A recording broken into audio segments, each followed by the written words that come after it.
Bro, did you see what just happened? Barcelona just walked into Real Madrid's house, grabbed Rodri, and walked out like they owned the place. And the craziest part?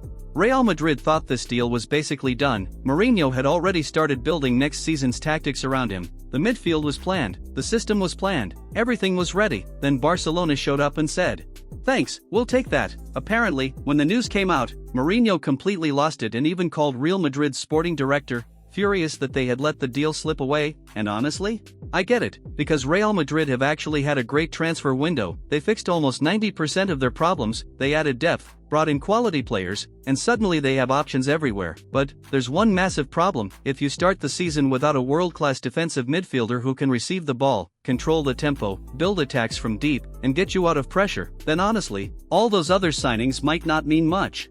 Because you can have 11 superstars, but if nobody can control the midfield, good luck.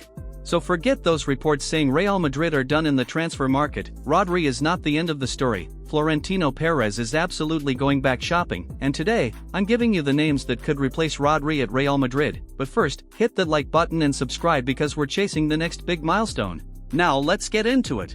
The first name is Enzo Fernandez. This guy has been linked with Real Madrid for basically the entire transfer window. At one point, Enzo even had a very public disagreement with Chelsea after making comments suggesting he wanted to leave. But the deal stopped because Real Madrid decided to spend their money on other positions. They wanted to rebuild the attack, strengthen the defense, and add depth across the squad. But now, Rodri is gone, and suddenly Enzo becomes a much bigger priority. Real Madrid need that big signing to calm the fans down and give Mourinho the midfielder he needs. The problem, Enzo is insanely expensive. Real Madrid were previously talking about numbers around 60 million euros for midfielders. Now Chelsea could demand something closer to 140 million euros for Enzo. Yes, 140 million euros. At that price, Florentino might need to sell the stadium roof.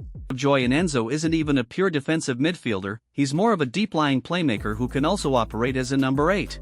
But under Mourinho, he could potentially play deeper and give Madrid the control they need. So the big question is, will Florentino spend 140 million euros just to repair the damage caused by losing Rodri?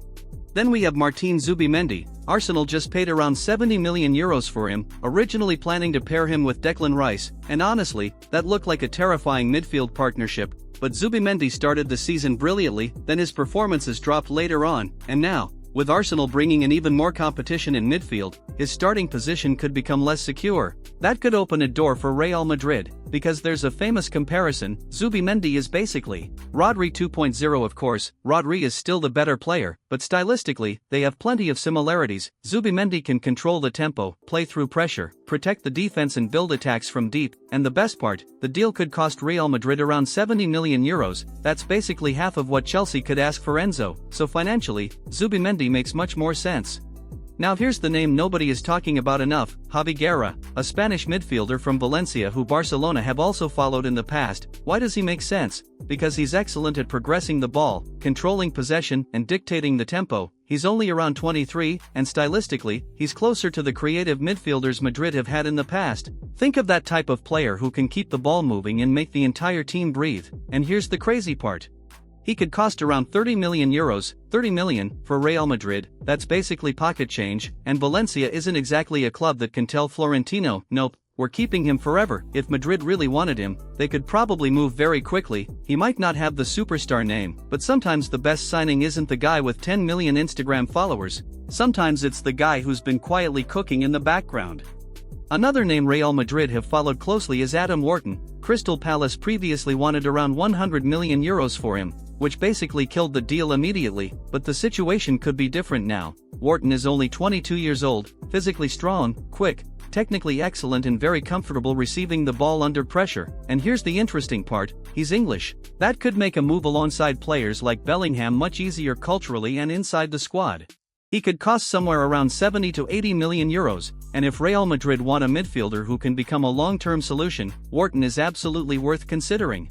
And finally, Angelo Stiller. Now this is a midfielder I would seriously consider. When Alonso arrived at Real Madrid, Stiller was reportedly one of the players he liked. Barcelona have also shown interest in him in the past, and there's a reason. Stiller is one of those midfielders who makes everything look ridiculously easy. He controls the tempo, he wins the ball, he plays through pressure, he builds attacks. And most importantly, he makes the team play at his rhythm. He's around 25 years old, so you're not buying a player for 2 seasons, you're potentially getting someone who can give you several years at the highest level. And here's the crazy part, his release clause is reportedly around 50 million euros, compared to 140 million euros for Enzo. That's an absolute bargain. If I were Real Madrid, Stiller would be very high on my list. His technical profile, mentality and style could fit perfectly with what Mourinho needs. Let's be honest, losing Rodri isn't just a transfer market embarrassment for Real Madrid, it's a footballing problem. Since Toni Kroos retired, Madrid haven't really found a player who can consistently control the midfield from deep. You can sign forwards, you can sign defenders, you can sign 10 superstars, but eventually, somebody has to sit in the middle and say, relax, give me the ball. That's what Rodri would have done, and Barcelona stealing him makes the situation even worse.